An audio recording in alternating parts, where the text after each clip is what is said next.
Live from the City of Angels, Midnight Movie Money, we have a record for September anime biggest opening of all time with Demon Slayer Infinity Castle. This is back-to-back big wins for cinema as you go to the biggest debuts ever in the month of September, and you can see them here laid out via deadline. Number one is It at 123, Beetlejuice last year, 111. It Chapter 2, 91 at number 3. Number 4, Conjuring Rites last weekend at 84 million. Shang-Chi was number 5 at 75 plus. And then you have Demon Slayer Infinity Castle here at $70 million on the debut. A bunch of things to discuss here with this number, okay? We have talked repeatedly how September can still be a month that you can do business in. Studios get really scared of college football and the NFL, understandably, right? Everyone focuses back to school, football, all that stuff, and movies become less significant or less important to run out and see opening weekend, okay? Well, the last 2 weekends have proven that if you give people something that's semi-compelling at a minimum, they will come out to see the movie, and they did. I'll tell you who's rethinking their strategy right now is Disney. Go back and look at Fantastic Four, right? That was right after Superman, 2 weekends after they dropped it. This film would do better if it was now, even if the NFL and college football are back. So studios, learn the lesson. Okay, that's what we do here at MMT. We tell you what to do with the sagest of advice.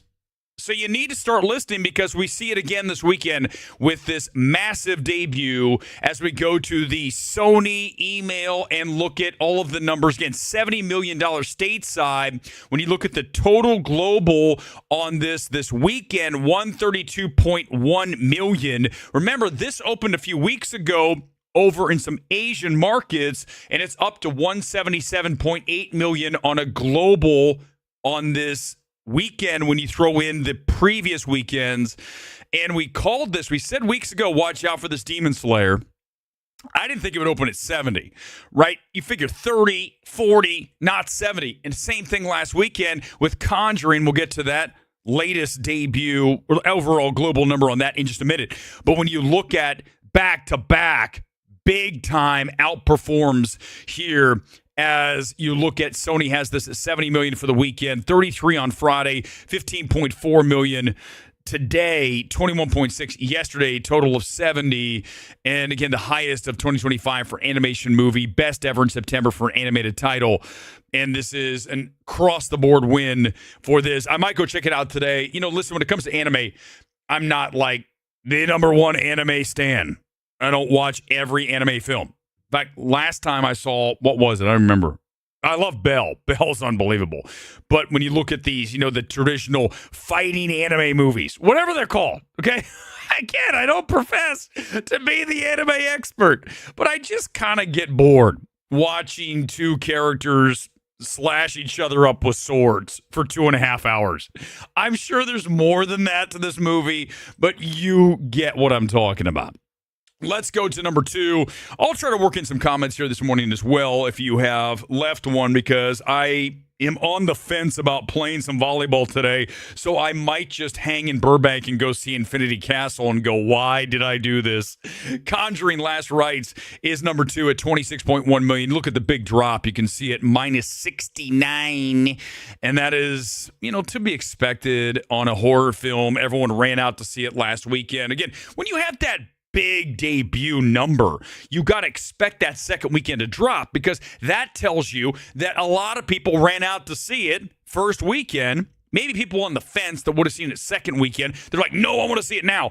And they're leads to your big drop in that second weekend, minus 69. But look at the worldwide total on this.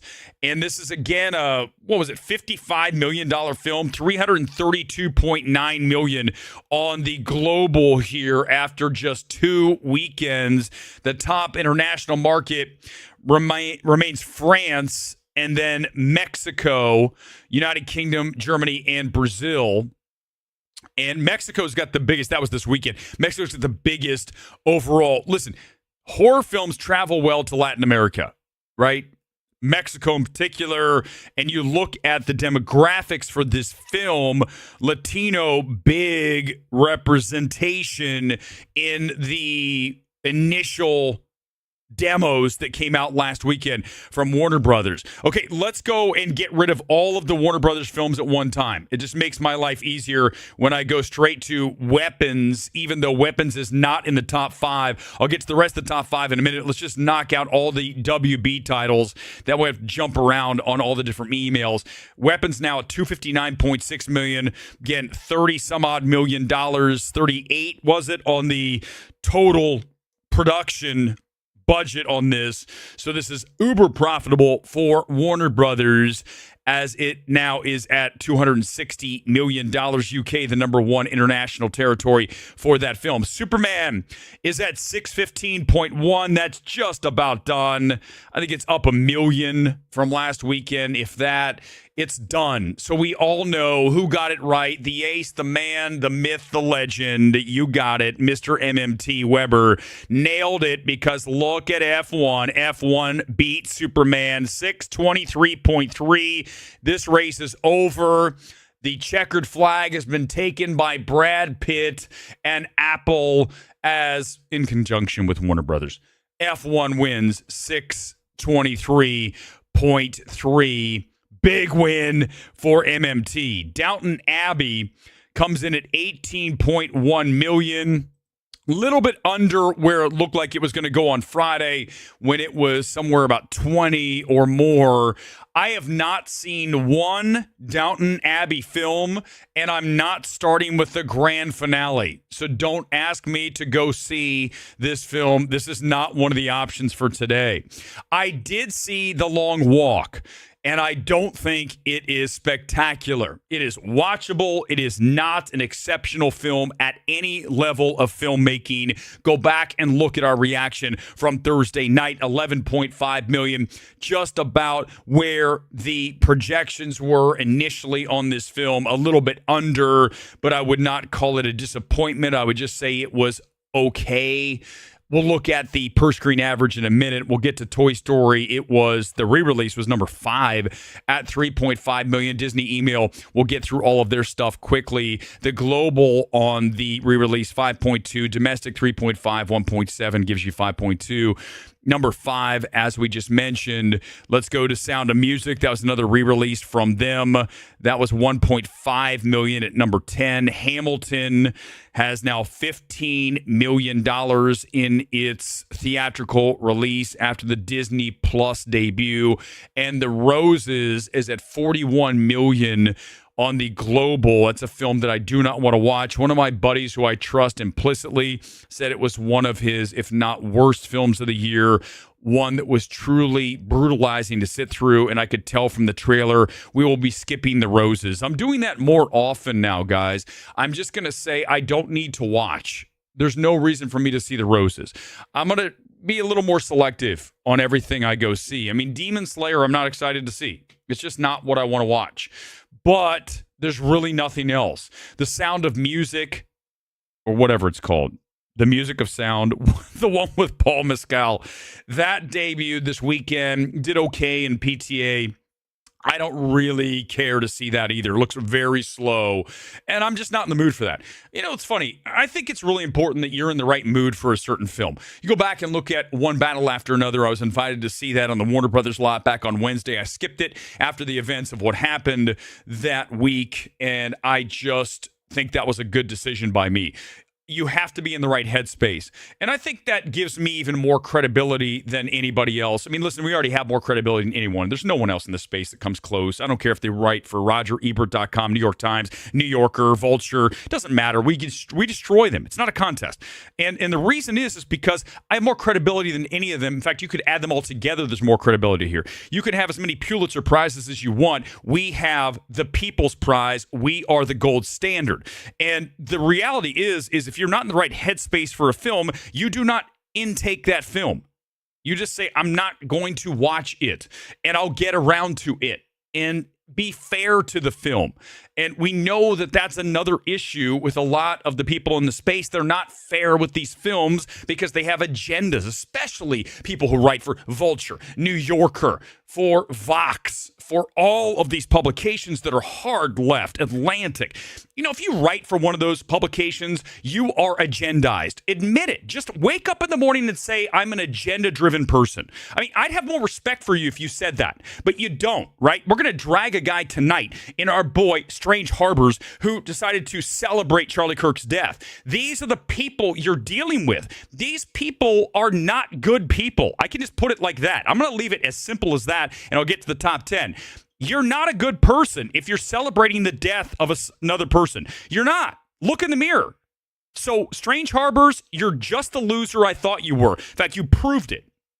And the rest of these left wing, and I'm not even right wing, man. I need to explain this to you. I'm not right wing, but I'm tired of all of these left wing loons, man. Especially, again, all of those publications I mentioned. You guys are untrustworthy, and I don't know how you look yourself in the mirror and say I'm a good person, because you know you're not. Just so you know. I hope you know that. I bet you do, but I want to reinforce the fact that you're not, and I'll stamp it right on your forehead. Wham, because that's how we play. I don't play around. This is box office, but I'm going to go nuclear tonight because I'm done playing with these people. Done. Number one, Demon Slayer. You can see it here at 21,000 per. Very nice number. Did very well at IMAX and the PLS because obviously it's a big, beautiful film. I mean, by all accounts, the animation is why you go to see it at a minimum. That's why I'll go see it today if given no other option. It looks like that's what it's going to be. Go back to that Neja, another film that I was blown away by the animation, not the story. I was like, I don't know what's happening. I don't really care, but my God, this is just beautiful. That is okay. There's spectacle is a big part of cinema, is it not? Number two, Conjuring, down 69, as we talked about. Downton Abbey is number three at about 5,000 per location. So we look at anything like 2,500 or under is not really that great. So this is doubling that. So pretty solid on Downton Abbey. Let's hope it's the end. I don't want to have to skip another Downton Abbey film. Number four, Long Walk at 4,000 per. Get better than that 2,500. Toy Story 5, 1,500 per, right? So again, that per location average, PLA, per theater average, PTA, however you want to label it, that is more in line with a film that's like, you know, Weapons is now at 1,200 per at number 6. Hamilton at 1,200 per at 7. Freakier Friday at 850 per location at 8. Spinal Tap 2 bombed. That film came out at 1,900 plus locations and did $872 per location, only 1.7 million. That's bad. That movie's like way too late. I mean, you don't release that. How many years have it been? 30? 40? It's been forever, you know? And I think they definitely overestimated the appeal of returning to Spinal Tap in 2025. And then Sound of Music, I mentioned, number 10. And you can see it there at, was that number 1.5? All right, a couple of comments, and we're out of here. Tonight's stream is going to be fun. Because, you know, listen, at the end of the day, I can do this all day. I can talk about movies and do all that. But I'll tell you what, there's no one else in the space that can go as hard as I can when it comes down to discussing bigger topics. I mean, we do that often on MMT, right? Not just here. Obviously, the box office show is just about the numbers primarily, although I do tend to go on rants.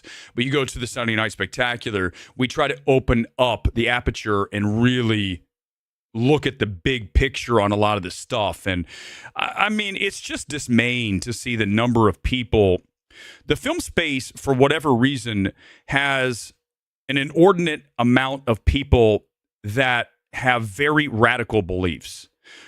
And I would absolutely say that's true. And I think that's fair. And I think you would all agree with me. And they push those beliefs upon you in many different ways, and don't think that the critics aren't part of that. They cheer on a lot of stuff that you go, really? And again, when you walk into any film with an agenda, right, whether you're right or left, right? If you're anti-woke, that's an agenda. If you're pro-woke, that's an agenda. I don't have an agenda. I'm trying to get what's the best possible version of this film, and does it have an agenda? Maybe the agenda is to horrify. That's fine. Maybe the agenda is to have you laugh. Fine. But if the agenda is to have you kind of change your thinking and warp your ideas, that maybe isn't the best way to do that, I got a problem with that. But again, this place employs and is populated by so many people that just are, again, I would just say, I hate to break it down like this, good and bad. I would say they're bad. I mean, honestly, I really mean that. I mean that. Okay, I say this all the time. People come after me and say, Weber's this, Weber's that, he's that. But let me explain something to you. At the end of the day, I'm a force of light. I'm a force of good. And I think everybody, the funny thing is, the people who have the biggest problem with me, they are forces of darkness. And that's why you're going to have that clash. Because if you are somebody who doesn't like yourself, who doesn't like what you see in the mirror, who is a generally hateful person, you're gonna have a force reaction against, because I am everything that is against, and that's gonna be a problem.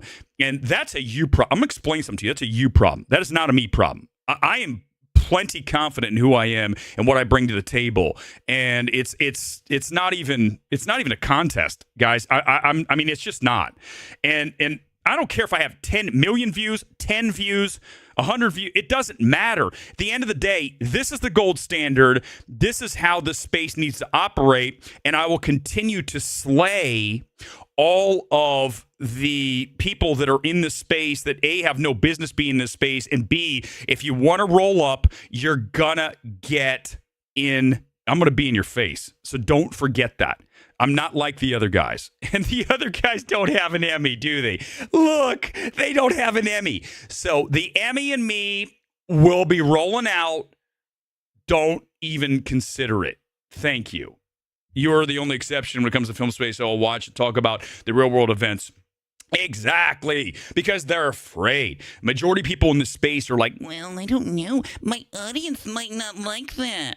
Or in the case of Strange Harbors, I'm going to send a Charlie Kirk's dead. Oh, isn't that gleeful? Because my audience will love it. And then when he gets called out, he goes protected. I'm going to drag that guy so hard tonight. It is going to be one of the most savage beatdowns in the history of this channel. I can't wait for it. If there's one thing I love doing, is tearing people to shreds that deserve it. And that guy not only deserves it, I've been waiting for this moment. You don't even know, dude, how long I've been waiting. And when I've been waiting, you don't want to be on the other end of what's about to happen, dude. So get ready. Get the popcorn out tonight. We are on tonight. Thanks for being here on this Sunday. Enjoy the rest of your day. I'll probably go see Demon Slayer. I'll read the comments that I didn't get to, and then we'll do it. Listen, I'm doing a box office show this morning, but I'm just leading you into where we're going tonight. This is where we're going, okay? Something changed, and I think we all know that this week, and I'm going to be part of that change. I'm not going to hold back. It's done. Not that we ever did, but we are definitely not now. So get ready tonight. I'll see you tonight for the Sunday Evening Spectacular. Peace out. Enjoy your Sunday. Bye.